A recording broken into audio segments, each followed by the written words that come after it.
Okay, so if you've ever looked for an apartment in New York City or, even just heard a friend vent about their absolutely brutal search, you know the universal agonizing pain of sky-high rent. It feels literally impossible, right? We look at these astronomical monthly numbers and we all ask the exact same big question. Why is it so incredibly expensive to live here? Now, the immediate assumption is usually just, well, it's market demand. Everyone wants to live in New York, so prices go up. Makes sense, right? But that's really only a tiny fraction of the story. The truth is, it's not just demand, it's the law. So today, we're going to completely skip the dense legal jargon, because nobody has time for that, and translate the real, structural reasons behind these housing prices into simple English. Welcome to The Explainer. Our core mission today is deciphering the complex legalese that governs the New York housing market. We're going to break down 5 specific laws that completely unintentionally work to keep rent exactly where it is, way up in the clouds. Here's our roadmap for The Explainer today. 1. The high rent mystery. 2. Rent caps and upkeep rules. 3. The catch with tenant protections. 4. Zoning limits and Airbnb rules. And 5. The unintended housing squeeze. Let's jump into Section 1, the high rent mystery, beyond market demand. What's really fascinating about our source document here is that it reveals how state and local rules accidentally interact to drive your costs up. It's not some shadowy conspiracy, it's just a series of well-intentioned regulations colliding in the real world with very real financial consequences for everyday renters. Moving on to Section 2, rent caps and upkeep rules. Basically, the building laws. First up is the Rent Stabilization Law, or the RSL. In simple English, think of this law as a strict cap on rent increases. Landlords are legally limited in how much they can raise the rent each year for apartments in certain buildings. This was originally designed as a really powerful protection to keep current tenants from being priced out of their longtime homes. Sounds pretty great, right? But, let's look at the reality. You actually end up with 2 entirely different renter experiences on the exact same street. Long-term stabilized tenants are paying significantly below market rents, while new tenants face sharply higher rents. Because landlords are capped on the older units, the market price for any available non-stabilized unit gets pushed aggressively higher to compensate.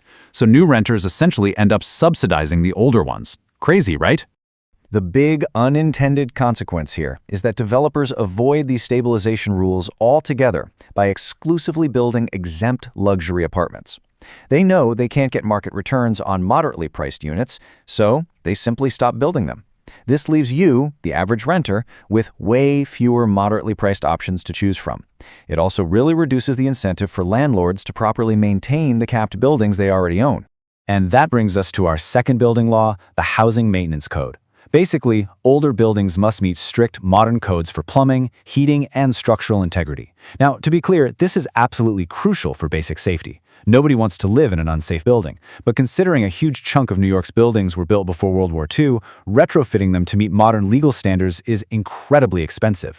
So, where do those expenses go? Landlords don't just absorb these costs out of the goodness of their hearts. When they pay for mandatory upgrades, they legally file for what's called Major Capital Improvements, or MCIs. This allows them to pass those high renovation costs directly onto the tenants as rent hikes. Plus, just navigating these strict codes makes new development much slower and much costlier. Let's look at Section 3, the catch with tenant protections, the eviction laws. Looking at our source document again, we see that on paper, protecting tenants from eviction sounds exclusively positive. Nobody wants families thrown out on the street. However, the legal reality of enforcing these protections creates a very harsh catch for everyone else. Because removing non-paying or disruptive tenants requires such a lengthy, complex legal process, there's a massive financial risk for the property owner. So what happens? Well, landlords proactively hike the rents on new incoming tenants. They treat this higher rent basically as a built-in insurance policy against the legal headache of a potential future eviction. Furthermore, developers look at that perceived legal complexity and simply choose not to build in those areas at all, which keeps the overall housing supply incredibly tight. Moving to Section 4, zoning limits and Airbnb rules. We'll call these the neighborhood laws. Let's start with a term you've probably heard, NIMBYism, which stands for not in my backyard.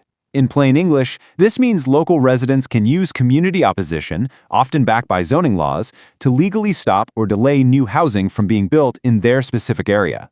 Even if the city desperately needs more apartments, locals can use the legal system to say, hey, build it somewhere else, usually somewhere they never have to look at it. And they have extremely powerful tools to do this through zoning and land use limits. By enforcing single-use zoning or strictly limiting building height and floor area limits, these rules artificially cap how many apartments can physically exist in a neighborhood. They basically prevent developers from building taller, multi-unit buildings. It's a direct constraint on the housing supply. And fewer apartments mathematically equals higher competition for the ones that do exist. Then we have the final piece of the neighborhood puzzle: short-term rental regulations.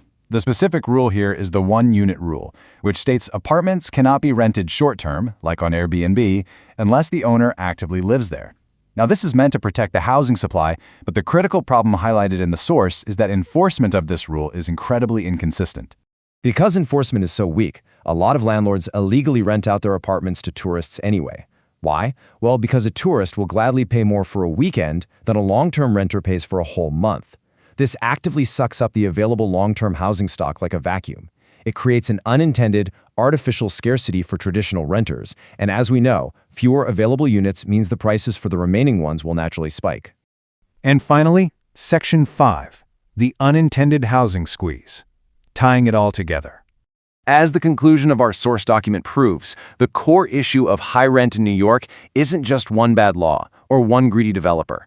It's a dense tangle of rules, all acting collectively at the exact same time to squeeze the market. It's almost like a giant puzzle where all the pieces are fighting against each other.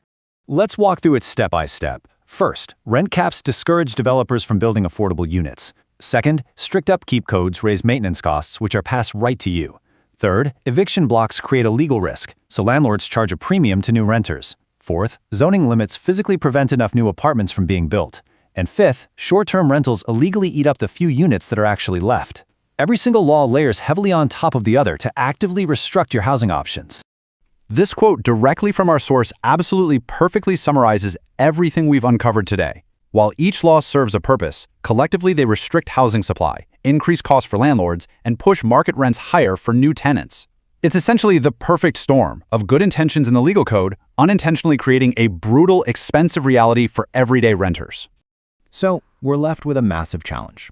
We know the laws designed to help are also the exact same laws turning the screws on the market. Which leaves us with this really vital question to ponder. How do we craft policies that genuinely protect vulnerable tenants without completely freezing the housing supply and sending prices into the stratosphere for everyone else?